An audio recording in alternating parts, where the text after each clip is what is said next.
Pengaruh tilawah terhadap kesehatan tubuh. Masya Allah. Bukti-bukti ilmiah Al-Quran sudah nampak di akhir zaman ini, kemukjizatan Al-Quran sudah diketahui dunia saat ini, dan membuat mereka para saintifik terpesona atas keilmiahan dan kemukjizatan Al-Quran tersebut. Prof. Dr. Suzain Moore PhD telah merilis dalam jurnalnya, ia berkata, ini sebuah kitab yang menakjubkan karena terbukti kemukjizatannya, ia telah memperlihatkan bagaimana Al-Quran merupakan sebuah obat penyakit manusia. Suara yang keluar dari tilawah seseorang akan melayang ke udara dan kemudian masuk melewati telinga dan seterusnya diserap oleh tubuh, kemudian ia masuk ke sel-sel yang ada dalam tubuh kita. Suara yang terdengar dengan irama dan frekuensi tertentu mengandung informasi spesifik sehingga dapat memberi rangsangan kepada sel-sel dalam tubuh kita. Al-Quran yang tersusun secara sistematik dengan irama yang indah karena bacaan yang tartil dan pengulangan kata-katanya sungguh menakjubkan karena ia membuat sel-sel dalam tubuh kita bisa melawan penyakit-penyakit yang berbahaya, dengan bahasa yang menyentuh, ternyata mengandung informasi spesifik pada setiap ayat-ayatnya. Dengan informasi yang spesifik ini bisa membuat sel-sel yang sakit menjadi sembuh. Hasil penelitian terkini seperti yang diungkapkan Prof. Dr. Abraham Nicole PhD, bahwa sel-sel darah merah yang telah dibacakan ayat-ayat Al-Quran dengan bacaan tartil artinya bacaan yang indah dengan memakai kaidah tahsin tajwid, ia memperlihatkan respon tertentu. Sehingga sel-sel kanker pun bunuh diri. Bahkan virus autoimun pun lenyap. Terbukti dari hasil penelitian Prof. Dr. Victor Iron PhD USA. Penelitian lainnya membuktikan bahwa sel-sel kanker ganas menjadi normal kembali dengan bacaan ayat-ayat Al-Quran. Di samping itu penelitian memperlihatkan bahwa media sifa yang paling baik untuk Al-Quran adalah air putih, madu, minyak zaitun, air zam-zam dan makanan alami yang sangat banyak ragamnya di dunia ini, ia bisa menjadi media sifa gelombang energi dari sebuah bacaan Al-Quran. Manfaat membaca Al-Quran bagi kesehatan. Menurut sebuah survei yang dilakukan oleh Dr.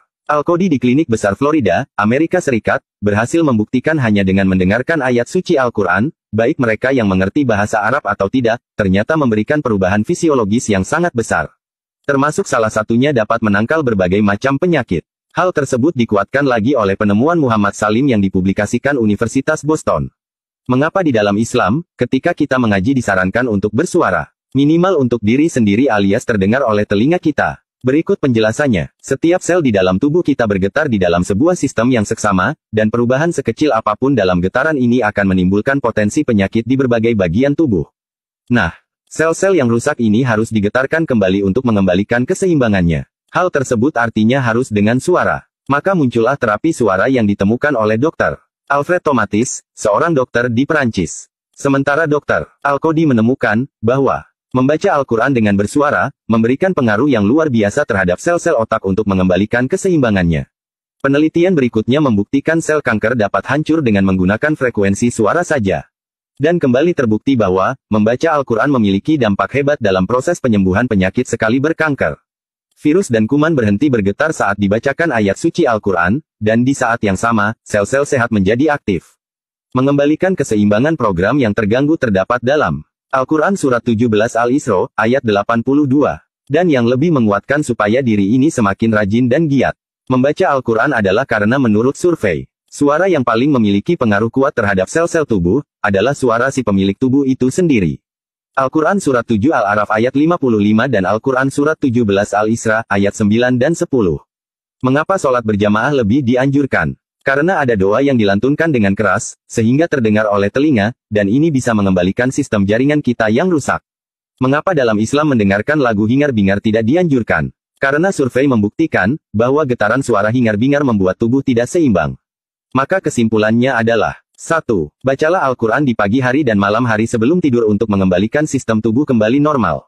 2. Kurangi mendengarkan musik hingar-bingar, ganti saja dengan murotal yang jelas-jelas memberikan efek menyembuhkan. Siapa tahu kita punya potensi terkena kanker, tapi karena rajin mendengarkan murotal, penyakit tersebut bisa hancur sebelum terdeteksi. 3. Perbaiki baca Al-Quran, baca dengan tartil, penuhi hukum tajwid karena efek suara kita sendirilah yang paling dahsyat dalam penyembuhan. Dengan hanya tilawah yang baik dan tartil tajwid tahsin maka kesehatanmu akan terjaga. Insya Allah. Semoga bermanfaat.